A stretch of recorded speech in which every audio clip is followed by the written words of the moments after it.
Right, hello and welcome back to Project FRA Mini. So we've got some big steps changed here right now. First thing you'll immediately notice is the radiator's back on. This is a new one. It's not fully back on yet because the bolts weren't. I don't have the bolts for the top bit and the bottom bracket, but the hoses are hooked up. The water will go in the tank soon. However, the biggest step up that we have just now, and you'll see from here, is this.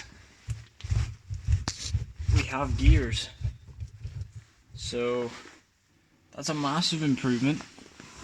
And in case the last video didn't show it, I mean, it'll show it from here. There is clutch and there is brake. So we have clutch, brake, and our gears.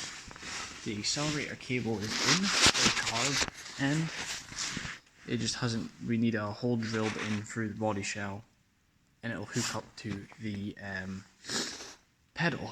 And then from there, that's clutch, brake, accelerator, so that's your 3 pedals, your gear linkage.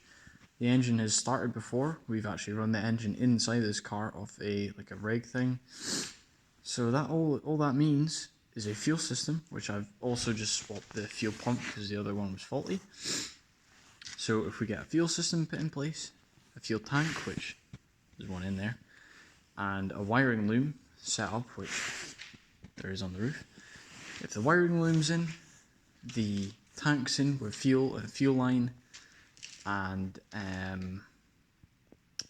if there's petrol in it, if the ignition is set up as well through the wiring loom, then you've got ignition, you've got your pedals, you've got your gears, you've got your fuel, you've got everything you need to get the car running and driving. I mean, to be honest, you could probably drive it as soon as the accelerator cable's hooked up, if you had a fuel system of some description in place and a way to start the car. So there we go. It's a quick little short update. Next steps before I log out here is to get this fully mounted in place with water in it. Get the accelerator cable hole drilled and put in place so that the accelerator works. And from there we'll take it. Due to the type of body shell, this actually top engine mount, I'll get it from the side, doesn't actually hook up and go on properly. It's not long enough. So we've currently got a spare one, which is going to be measured to length. And we will cut and weld and make our own one to match the length. Other than that, bottom engine mounts are in place. Radiator's basically in place.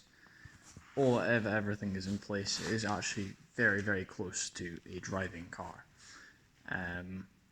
The other thing I forgot to mention is there's a wheel spacing kit at the back now. This was a 3/4 one. You might be able to see it actually. Kind of. Just this silver plate here that my finger's now touching.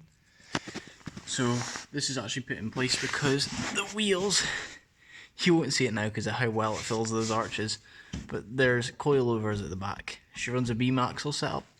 The tires were actually rubbing against the coilovers. But now, as you can see, oh crap, she's on the ramp, so she's going to push the same, but let's just get round to the back and give it a shove. As you can see, the car quite comfortably moves now. So, that is brilliant stuff. These are some really big steps to be taking. So yeah, without further ado, that's it. Update for part 2. Hopefully, like I said, the next steps will be to actually get the last pedal in place.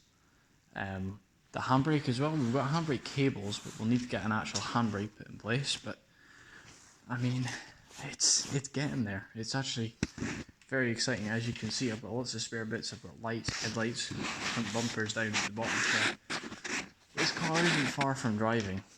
And once it's driving, it is very much about setting up everything to be 100%, get the engine 100%, wiring loom 100%, get the lights all working, get the interior somewhat done up, and then from there you can take doors, glass, windows, all that stuff, all your mirrors, all your lights, make sure everything works, and then you got to take all it out and paint it, which is going to be a fun one because painting it is, well, it's fiberglass, isn't it? So all this is going to have to be sanded back for a smooth texture. Like, see all these lumps and stuff? These are all going to have to be smoothed out, making sure they're 100%. I mean, someone's already kind of half done it, but you can see like down the arch bit here, that's not smoothed out, so that'll have to be smoothed out.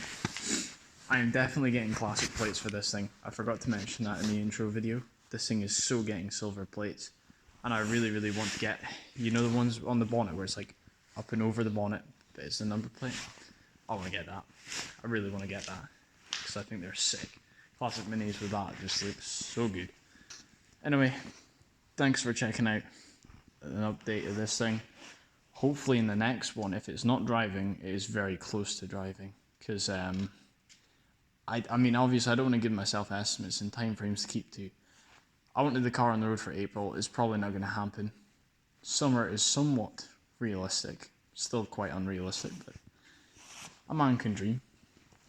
But hopefully, if it's not running soon, it'll definitely be, if it's not running in the next one, it'll definitely be running soon.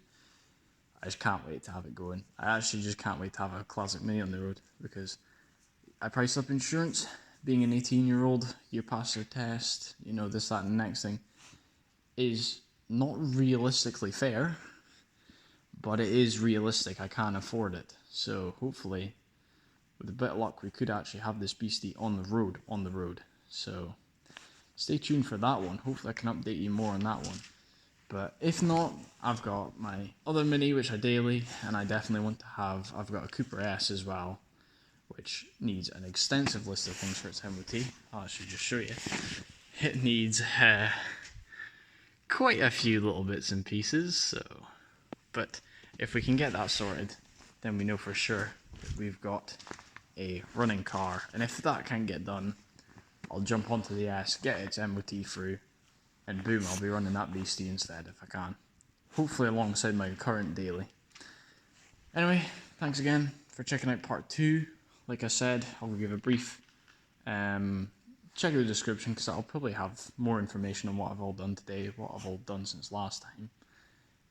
The immediate thing that springs to mind is the gearbox remote linkage. There was a seal kit to save it leaking, because it was leaking pretty bad. So that was put in place. Radiators put in place, new fuel pump. I think that's everything today. The clutch was bled the other day, because we had to rehook that up and get it power bled to get it to work. But yeah, and the wheel spacer kit as well, which I injured my thumb doing, which was not nice. Yeah, that was a pain in the ass. But anyway, everything's sorted. Car's looking good. Car's going to be running soon, hopefully. And yeah, wait for next time, and hopefully next time, if it's not running, like I said, it'll be running soon. Cheers.